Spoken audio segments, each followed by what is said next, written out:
پہلے بابا قوم قائد اعظم محمد علی جناح کا یوم پیدائش، اور آج ریٹروسپیکشن کرنے کی ضرورت ہے۔ آج ہمیں اپنا احتساب کرنے کی ضرورت ہے کہ ہم کہاں پر کھڑے ہوئے ہیں، کیا ایک قائد کے ویژن کے مطابق پاکستان چل رہا ہے، منزل کتنی دور ہے، کتنا سفر ابھی طے کرنا باقی ہے۔ آپ کیسے اس کا انالیسس کریں گے؟ یہ وہ سیاست ہے جو قائد نے سیاست کی تھی، یا ہمیں بہت کچھ ابھی ریفارم کرنے کی ضرورت ہے؟ ذرا کہیے۔ جی، پہلی بات تو یہ ہے کہ قائد اعظم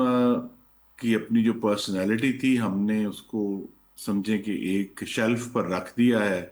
ہم ان کی تعریف کرتے ہیں، لیکن ہمیں یاد رکھنا ہے کہ وہ بھی ایک سیاست دان تھے، اور اس وقت بھی سیاست اتنی ہی پرپیچ اور خطرناک تھی جتنی آج ہے۔ لیکن اس پرپیچ سیاست میں بھی انہوں نے اپنے اصول کے ذریعے، اپنی حق گوئی کے ذریعے اور اپنی مستقل مزاجی اور محنت کے ذریعے اپنی جگہ بنائی اور کامیابی حاصل کی۔ تو یہ ایک بہت بڑا سبق ہے کہ ہم تو آج ان کو قائد اعظم کے نام سے یاد کرتے ہیں کہ انہوں نے پاکستان کی بنیاد رکھی، لیکن وہ بنیاد تک پہنچنے کے لیے انہوں نے جو پوری سٹرگل کی، 1935 کے انتخابات تھے، اس میں مسلم لیگ کو ایک بڑی شکست ہوئی، لیکن اس کے باوجود انہوں نے اپنی ہمت نہیں ہاری، اپنا کام جاری رکھا، اور مسلمانوں کے لیے اور ہمارے آباء و اجداد کے ساتھ مل کر یہ جو ملک حاصل کیا ہے، یہ حقیقتاً مملکت خدا داد ہے۔ اور ان کی جو مثال تھی وہ تو بہت مشکل تھا اس تک پہنچنا، لیکن وہ ایک سمجھیں کہ مینار کے طور پہ ہمارے سامنے موجود ہے جس تک ہمیں پہنچنا ہے۔ حق گوئی کی، بے باکی کی، اصول پسندی کی، کردار کی پختگی کی، کہ انہوں نے آخر تک جو ہے اپنی پختگی سے اپنی قوم کو لیڈ کیا۔ اور ان کا جو 11 اگست کا خطاب ہے وہ ہمارے لیے ایک مشعل راہ ہے۔ آج چونکہ کرسمس بھی ہے کہ پاکستان میں تمام، اب جب کہ پاکستان بن گیا تو تمام جو اقلیتیں ہیں اور جو لوگ مختلف مذاہب کے ہیں، ان کو بھی اس مملکت میں برابر کے حقوق حاصل ہیں۔ تو وہ بھی ایک کمٹمنٹ ہے جو انہوں نے کی، اور ان کی جو فرمودات ہیں کرپشن کے بارے میں، سرکاری افسروں کے بارے میں، وہ سب ہمارے لیے ایک مشعل راہ کا تعین کرتے ہیں، ایک رستہ دکھاتے ہیں۔ پر ہمیں بہت زیادہ اس پر سفر بھی طے کرنا ہے، اس پر بھی غور کرنا ہے کہ کیا جو نو آبادیاتی نظام جو ہمیں ورثے میں ملا، کیا اب وقت آ گیا ہے کہ پاکستان بننے کے 77 سالوں کے بعد ہم اس پہ ایک بھرپور نظر ثانی کریں، تاکہ ہم جو اب 25 کروڑ کی بہت بڑی ایک ملت ہے پاکستان میں، کہ ان کو ان کی زندگیاں بہتر کرنے کا جو طریقہ ہے ریاست کے ذریعے، اسے بہتر کریں، اور ان کے جو 25 کروڑ پاکستانی مرد و خواتین کے جو ٹیلنٹس ہیں، ان کی جو قابلیت ہے، اس کا بھرپور استعمال کرتے ہوئے پاکستان کو مضبوط کریں۔ جی اچھا، مجھے ایک اور، ابھی اس کو ذرا ہم آج کے سینیریو سے، پولیٹیکل سینیریو سے ریلیٹ کرتے ہیں، اور ابھی مذاکرات کی باتیں ہو رہی ہیں۔ مجھے بتائیں، کیا عدم برداشت ایک سب سے بڑا مسئلہ بن گیا ہے سیاست میں؟ آپ اختلاف رائے دشمنی تک پہنچ چکا ہے، ایکسٹریم پوائنٹ آف ویوز ہو گئے ہیں، فریگمنٹڈ ہو گئی ہے سوسائٹی۔ ابھی کی اگر یہ مذاکرات کی بات کریں تو حکومت آفر کر رہی ہے، وہاں سے ریجیکٹ کیا جا رہا ہے، پھر وہاں سے بیانات اتنے ہارش آ رہے ہیں، پھر یہاں سے ہارش آ رہے ہیں۔ تو اس طرح تو فلرش پالیٹکس نے بہرحال نہیں کرنا، اور یہ سسٹم کو، جمہوریت کو اس طرح تو آگے نہیں بڑھنا۔ اس پر آپ کیا کہیں گے؟ دیکھیے، برداشت کی جو سب سے بہتر مثال قائم کی وہ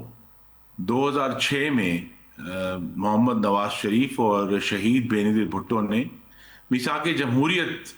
کیا، جس میں ایک دوسرے کو برداشت کرنے کا اور یہی اندیا کہ ہم سیاسی مخالف ضرور ہیں پر دشمن نہیں ہیں، ہمیں ایک دوسرے کو تباہ نہیں کرنا، ایک دوسرے کے ساتھ مقابلہ کرنا ہے، اور صحت مند مقابلہ کرنا ہے، اور امن سے مقابلہ کرنا ہے۔ لیکن پھر 2014 میں ایک جب دھرنا ہوا تحریک انصاف کا، اس وقت پاکستان کی سیاست میں دوبارہ زہر کا عنصر جو ہے اس دھرنے نے انٹروڈیوس کیا۔ ابھی تک ہم اس کے مضمرات اور اس کے جو نتائج ہیں وہ بھگت رہے ہیں، کہ کس طرح پارلیمان پر لعنت بھیجی گئی، کس طرح سیاسی لیڈروں کا ٹھٹھا اڑایا گیا، کس طرح سرکاری افسروں کو دھمکیاں دی گئیں، کس طرح کہا گیا کہ جی آپ اپنے بل ادا نہ کریں اور آپ بینکوں کے ذریعے پیسے نہ بھیجیں. تو یہ جو تمام ایک نفرت کا عنصر ہے جو کہ پہلے بھی سیاست میں یہ نہیں ہے کہ نہیں موجود تھا، لیکن جس طرح کھل کر آیا اور وہ دوبارہ ہم اسی گڑھے میں گرے کہ جو آپ کا مخالف ہے وہ آپ کا دشمن ہے جسے آپ نے تباہ کرنا ہے. اور جس کی آج بھی ہم مثال دیکھ رہے ہیں کہ ایک جو اپوزیشن کی جماعت ہے وہ کہتی ہے میں نے تو دوسری سیاسی جماعتوں سے بات ہی نہیں کرنی. تو اگر آپ ایک دوسرے کا احترام نہیں کر سکتے، اگر ایک دوسرے کو کی پہچان نہیں کر سکتے، ریکگنائز نہیں کر سکتے، تو پھر تو پاکستان آگے نہیں بڑھ سکتا. تو اسی لیے ہم اس مشکل کا شکار ہیں کہ ایک جماعت بضد ہے کہ انہوں نے سیاسی مکالمہ نہیں کرنا، اور ہمارا تو ان کو مستقل طور پہ دعوت ہے کہ آئیں، حاکمیت کا مقابلہ کریں. 13 سال سے آپ کی خیبر پختونخوا میں حکومت ہے، عوام کی خدمت کرنے کا مقابلہ کریں، بجائے یہ کہ ہر وقت لانگ مارچ اور یہ دھمکیاں دیتے رہیں کہ ہم آ جائیں گے، بندوقیں صاف کر لو، ہمارے نوجوان تمہارے گھروں میں گھس جائیں گے. اس طرح کی جو گفتگو ہے اس سے پھر زیادہ دیکھیے ہر جماعت کے کارکن ہیں، جب ایک جماعت کی طرف سے مستقل نفرت آمیز اور تشدد آمیز گفتگو ہوگی پھر دوسری جماعت جو ہے اس کو رسپونڈ کرے گی. تو یہ جب میثاق جمہوریت ہوا تو اس کے بعد آپ کو بھی یاد ہوگا، اپنے ناظرین کو بہتر اندازہ ہے کہ کس طرح جب ایک خاص تہذیب اور برداشت آئی پاکستان کی سیاست میں مسلم لیگ نون اور پیپلز پارٹی کے درمیان، تو اس کو پھر ملی بھگت کہا گیا کہ جی یہ تو مل بیٹھے ہیں، یہ تو جناب آپس میں ان کا گٹھ جوڑ ہے. حالانکہ وہ کوئی گٹھ جوڑ نہیں تھا. ہم آج بھی ایک دوسرے کے خلاف الیکشن لڑتے ہیں، ایک دوسرے کے ساتھ ہمارے پالیسی اختلافات ہیں، لیکن یہ ضرور ہے کہ 2006 میں ہمارے لیڈروں نے جو ایک نصب و لعن کا تعین کیا تھا کہ اب ہم نے اس سیاسی مخالفت کو دشمنی نہیں بنایا. یہ سبق اگر تحریک انصاف بھی سیکھ لے تو پاکستان آگے بڑھنا شروع ہو جائے. اچھا مجھے خرم صاحب یہ بتائیں نا، آپ حکومت آپ ہیں، بہرحال آپ کی ذمہ داری زیادہ ہے، اور جب یہ بیانات آپ کی طرف سے آپ کی صفوں سے بھی آتے ہیں نا، بہت ہی ہارش اسٹیٹمنٹس، پھر what goes around comes around والی بات آتی ہے، تو اس سے تاثر یہ ملتا ہے کہ بھائی ٹھیک ہے ہم ریسیونگ اینڈ پر تھے اس وقت 2018، اب آپ نے ہمارے خلاف کیسز بنائے، سب چیز کیا، تو اب آپ وہ بھگت رہے ہیں. سر اس تاثر سے نا یہ لگتا ہے لوگوں کے ذہنوں میں بات جاتی ہے کہ جیسے وکٹمائز کیا جا رہا ہے کہ آپ پہلے وکٹمائز کیا گیا تھا، آپ کو اب آپ کے ساتھ یہی ہوگا. تو تبھی تو معاملات آگے نہیں بڑھ رہے ہوتے. ابھی آپ دیکھیں کہ ہم نے تو مسلم لیگ نون نے کبھی شہیدوں کی یادگاروں کی بے حرمتی نہیں کی،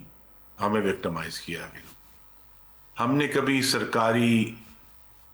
جو عمارتیں ہیں، ریڈیو پاکستان یا جناح ہاؤس لاہور، ہم نے تو کبھی آگ نہیں لگائی لیکن ہمیں وکٹمائز کیا گیا. ہم نے تو کبھی جانوروں کو آگ نہیں لگائی، جس طرح پشاور میں 150 جانور جلا دیے تھے 9 مئی کو.